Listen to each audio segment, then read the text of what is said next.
are these people? The other lawsuit story that is... No? Don't clip it? Don't clip it.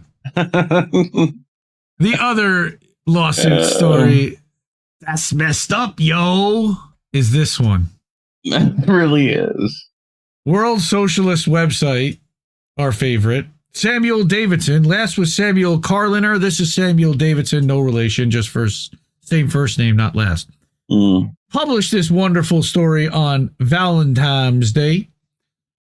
Now we talked last week about how, or maybe it was 2 weeks ago, East Palestine, Ohio, the town had settled with Norfolk Southern for $23 million. It's some stupid low number.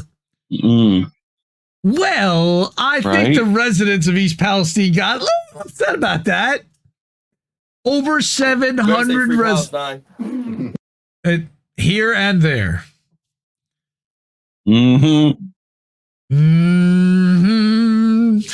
That's what that sounded like to me. Free Palestine. Over 700 residents filed additional lawsuits over East Palestine, Ohio train derailment from 2003. Thank you. Yay. Okay. 2023, not 2003. You know what I mean. That's right. 2023. Yeah. 2 years. Yes. 2 years ago last week, as a matter of fact. Well educated. I was tired of paying for weed. I was tired of paying for weed. A lawsuit, and this is a very sad lawsuit. Very, very sad, as the president might say. The lawsuit says that people died because of the February 3rd, 2023 East Palestine, Ohio train derailment, which was followed by a massive and deliberate toxic chemical release, which poisoned the town near the Ohio-Pennsylvania state line. Listed in the lawsuits are a 1-week-old baby and at least 6 other people who are alleged to have died as a result of the deliberate poisoning of East Palestine and surrounding communities. The lawsuit was one of many that were filed ahead of the second anniversary of the Norfolk Southern train derailment, and on the last day that lawsuits could be brought against the company for this disaster. Statute of limitations was running out. As a reminder, on February 3rd of 2023, 38 cars of an eastbound Norfolk Southern train with 151 cars derailed. 11 of these cars were carrying toxic chemicals, several of which ruptured and burst into flames. 2 days later, Norfolk Southern and government officials made the decision to detonate 5 of the remaining cars that contained highly toxic vinyl chloride and allow the carcinogen to burn. Unnecessarily, later on we find out. The subsequent explosion and fire sent flames over 300 feet in the air, which could be seen for more than 20 miles. That's a lot of damage. It was. The plume of smoke traveled high into the atmosphere and was pushed by winds hundreds of miles. Chemicals from the fire have been found in more than 16 states. Much of the vinyl chloride that did not burn ran into the nearby rivers and creeks and the ground. We covered this extensively 2 years ago. Scott Smith, who also was in Conyers, Georgia recently, was testing the water there. Was there. He also has been, he's in California after the fires, and something's going on with the water quality there now too. Additionally, much of the vinyl chloride evaporated into the air without burning and also was carried by the winds. And of course, that's toxic to breathe as well. Right. Here's the sad part. The wind. Many of the 5,000 residents of East Palestine, as well as people who lived in the surrounding communities, especially those downstream from the disaster, reported medical problems, including burning eyes, lips and throat, headaches, dizziness, and nostril burning, all symptoms linked to chemical poisoning. And they had numbers that were like... I'm in danger! They had levels that were spiking thousands of times more than the normal limits as well. Tests done on residents show that chemical contaminants remain in their bodies years later. The suits are challenging the terms of a class action settlement that was approved by a federal judge last summer. This is where it gets tough. Under that agreement, residents would receive up to $70,000 for property damage, which is nothing for a house and a piece of property, and another $25,000 for healthcare costs, a drop in the bucket. The final amount actually received depends on the distance of people's homes from the inferno and quote-unquote other factors. And they find ways to nickel and dime people out of even that amount. Over 700 residents are taking part in these lawsuits. They're alleging that the maximum $25,000 health care payment isn't enough to cover the immediate and possible long-term effects of the deliberate poisoning of this community. Residents can't be expected to give up their right to sue based on health conditions today, they argue, when the impact of the disaster 10, 15, 20 years from now isn't known. They want off the hook for this shit, and they can't be let off the hook. Also being challenged are provisions in the settlement that keep secret the results of the tests that were performed on residents' land, homes, and persons. I wonder why they would want to keep that secret. Maybe it's because they know it's all deeply contaminated, toxic, and poisoned. Maybe. Allegedly. But we don't know because we don't know. It's secret. It's in secret, right? Are you sure about that? We were expected to make a decision without having access to data. One of the residents who feels that the class action settlement doesn't go far enough to both compensate residents and ensure that such disasters don't happen again. That's also something they want to ensure. We don't know the full level of the chemicals we were exposed to. How can we know what effect that'll have on me and my family 5, 10, or even 25 years from now? You won't. Welcome to America. Fuck you. That's who this was. You see, Zeus Gaines. The thing is, I'm doing this for my son.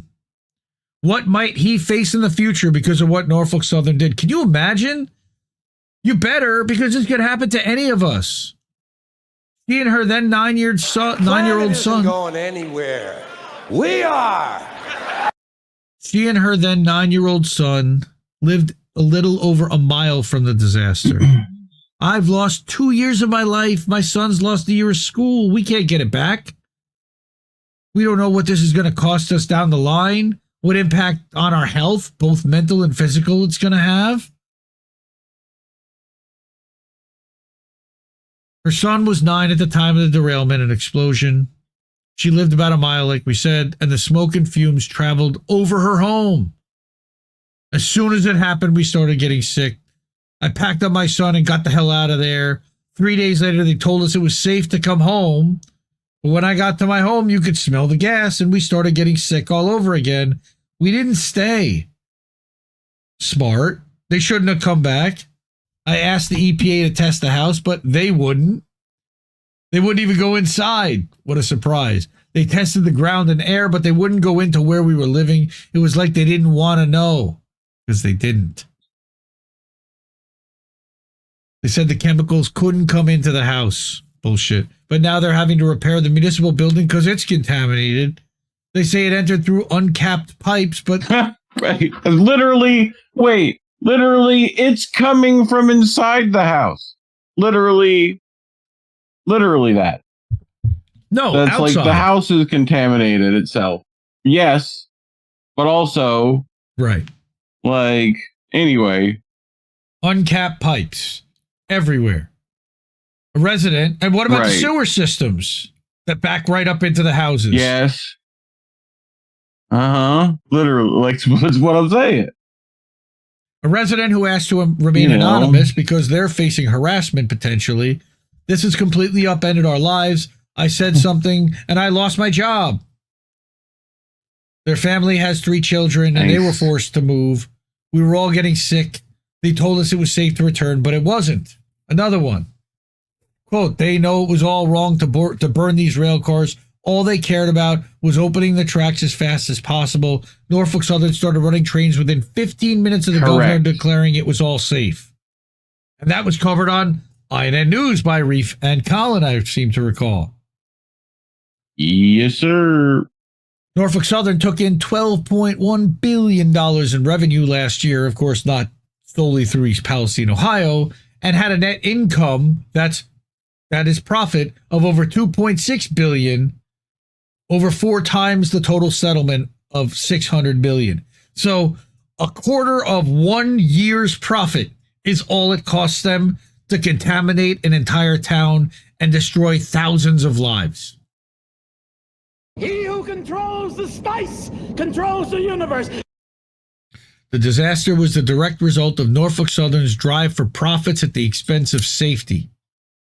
Leading up to the derailment, Norfolk Southern, along with the other Class 1 railroads, had been lengthening trains, cutting crews, and reducing maintenance.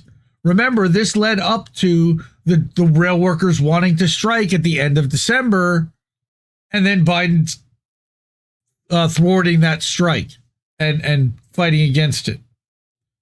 In addition to Norfolk Southern, the group of new suits is also aimed at the Environmental Protection Agency. The suits cite the EPA's decision to allow Norfolk Southern to vent and burn the vinyl chloride and the railroad's refusal to test for dioxins, a deadly group of chemicals, until a month after the derailment. And again, Scott Smith was screaming about dioxins, and he was doing dioxin testing immediately. You don't know what you can't test, is his slogan. Dioxins are a known byproduct of the burning of vinyl chloride. Shout out to Ryan Christian of The Last American Vagabond for being all over the story then too, as well as plenty of others. Last year, a whistleblower also revealed that the EPA did not use an airplane equipped with instruments designed to monitor air quality following the disaster. The airplane was moved to the nearby Pittsburgh International Airport, but wasn't activated to take samples of the air as it traveled over the East Palestine disaster area. How convenient. How convenient. Okay, let me read that paragraph again because I can't fucking believe this. Can I get a, are you fucking kidding me? I need one. Last year, a whistleblower also revealed that the EPA did not use an airplane equipped with instruments designed to monitor air quality following the disaster.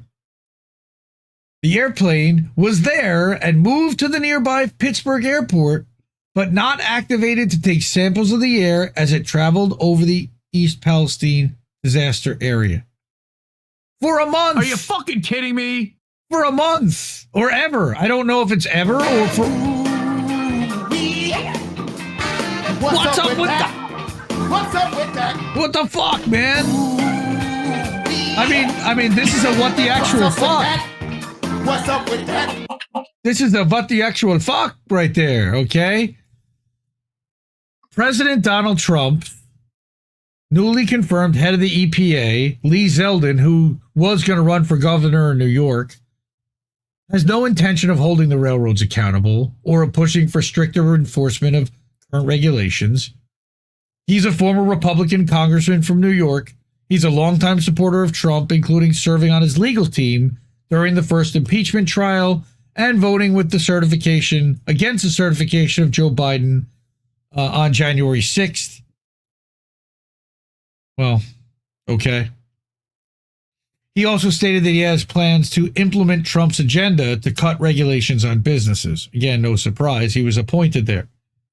Last Monday, Vice President and former Senator from Ohio, J.D. Vance, Peter Thiel puppet, visited the site as part of the cover-up of the disaster, claiming that the Trump administration would see the cleanup completed, whereas the Biden administration did not. Again, gaslighting. Shortly after the disaster, Vance, along with Republican and Democratic lawmakers, promised swift passage of the Railroad Safety Act, which they claimed would improve safety and prevent disasters like this from happening again, right? But 2 years later, Vance's bill has gone nowhere. What a shock. After a series of well-publicized hearings, The bill stalled in Congress. Vance and other lawmakers were beneficiaries of the millions spent in lobbying against the bill by Norfolk Southern and the other Class 1 railroads. So money went out and nothing got done. And that's why the money went out. At his presentation Monday, Vance gave no explanation for why the bill's gone nowhere. Of course he wouldn't. And instead made an empty call upon his fellow Republicans to now pass the legislation. Well, look, they're in control of everything. There's no reason why they couldn't. Both Democrats and Republicans have a long record of collaborating, and I love this paragraph, and that's why I brought it right here. Democrats and Republicans have a long record of collaborating with Norfolk Southern and the other railroads. Reminding, in 2022, the Biden administration intervened with the backing of Congress and the support of the union leadership to block a strike by railroad workers demanding, among other items, larger crews, better maintenance, and time to inspect the trains. It was literally 2 months earlier that they had blocked the strike before the derailment. And we covered that extensively on this show, too. Hey, we've been doing this a little while. How about that? Funny how that works. So shout out to Samuel Davidson for this article and for still caring about East Palestine, Ohio. Because we do.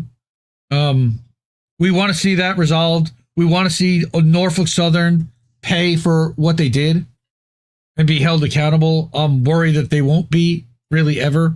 But 700 people suing, as long as the judges are residents who could potentially have been injured as well, I would hope that they would side with the residents in this case against the company that was trying to poison them.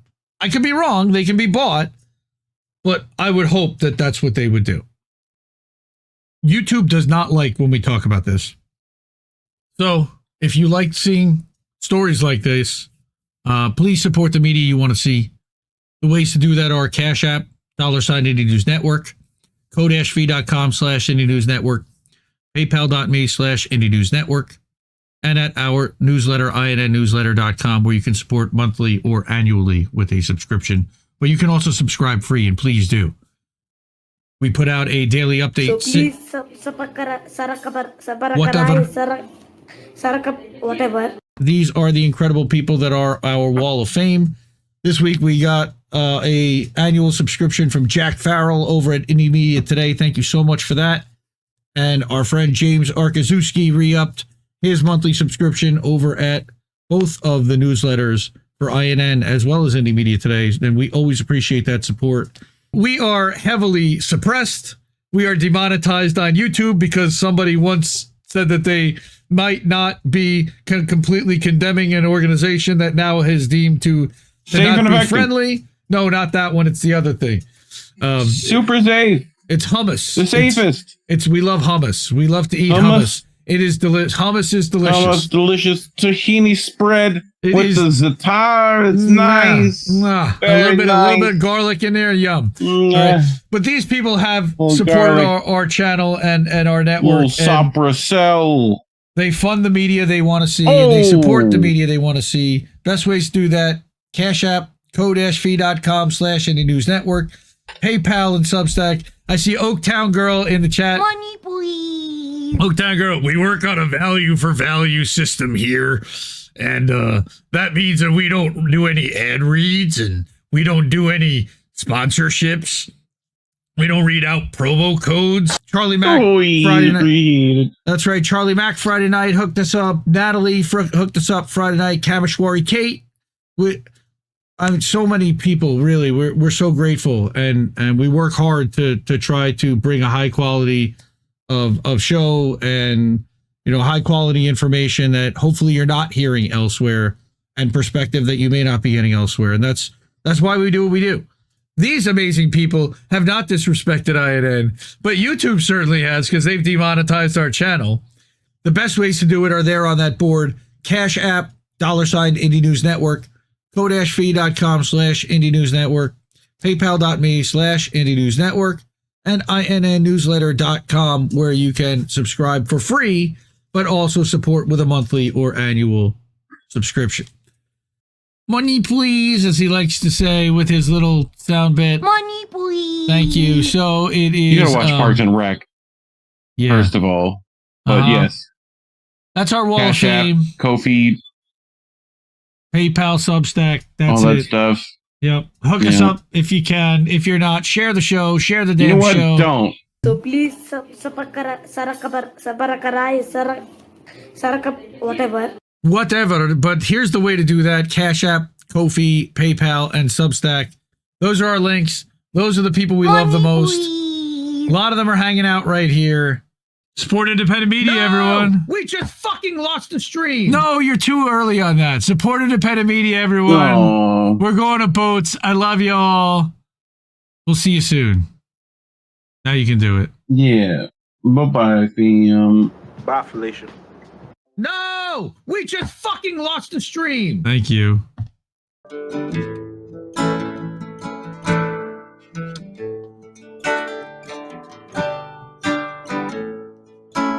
Can't keep giving us nothing and think we're bluffing about coming for your heads. Why play civil if you won't listen to 50,000 dead?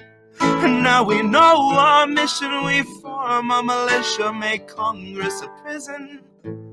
No, I play civil when all these dead won't make you listen. What's more American than slaying your oppressors?